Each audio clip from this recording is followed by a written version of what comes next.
भी एक भी अपनी जगह से हिलता है, आपकी बॉडी का पूरा निज़ाम ही बदल के रह जाता है। तो आज हम सबसे पहले शुरू करेंगे मैक्रोन्यूट्रिशियस से।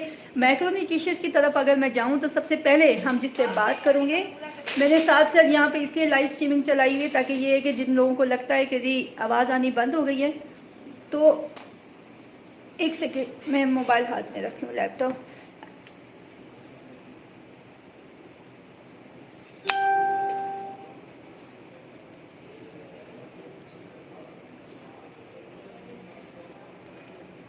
अच्छा जी, आप ये देखें, अगर आपने नोट किया होगा कि आप लोग कहते हैं कि आपसे एक वीडियो नहीं बनती, और आप ये देखें कि लाइव स्ट्रीमिंग में मेरे हाथ में मोबाइल भी होता है, लैपटॉप भी होता है, मैं कैमरे की स्क्रीन भी खुद ठीक कर रही होती हूँ और आप लोगों को सारा कुछ पढ़ा भी रही होती हूँ।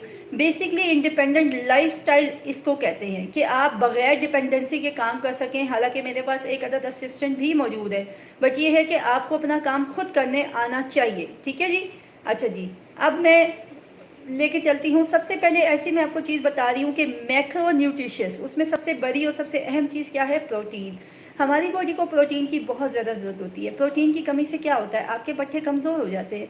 प्रोटीन की कमी से क्या होता है? आपके जोड़ों में दर्द होता है। प्रोटीन की कमी से क्या होता है? आपके घुटनों में दर्द होता है। प्रोटीन की कमी से क्या होता है? बहुत जल्दी 30 साल के बाद आप बूढ़े लगने लग जाते हैं, आपके रिंकल्स पड़ जाते हैं, झुर्रियाँ पड़ जाती हैं।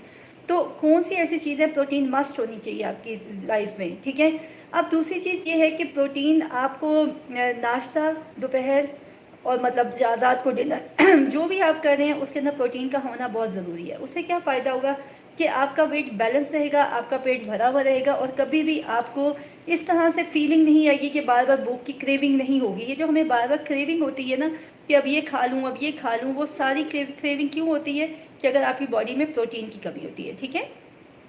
अच्छा, अब मैं आपको ये बताती हूँ कि एक इंसान को एक दिन में कितनी प्रोटीन इनटेक करनी चाहिए। बात वही है कि मुझे आप में से किसी का भी वेट नहीं पता, तो इसलिए मैं फ़िलहाल नहीं बता सकती कि आप लोगों को क्या चीज़ कितनी मिकदार में लेनी चाहिए।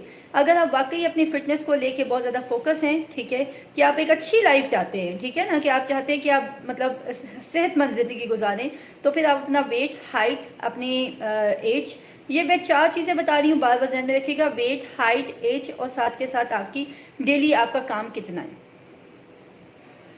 अच्छा, अब वो कहते हैं कि जी जो 48 केजी जिसका वज़न होगा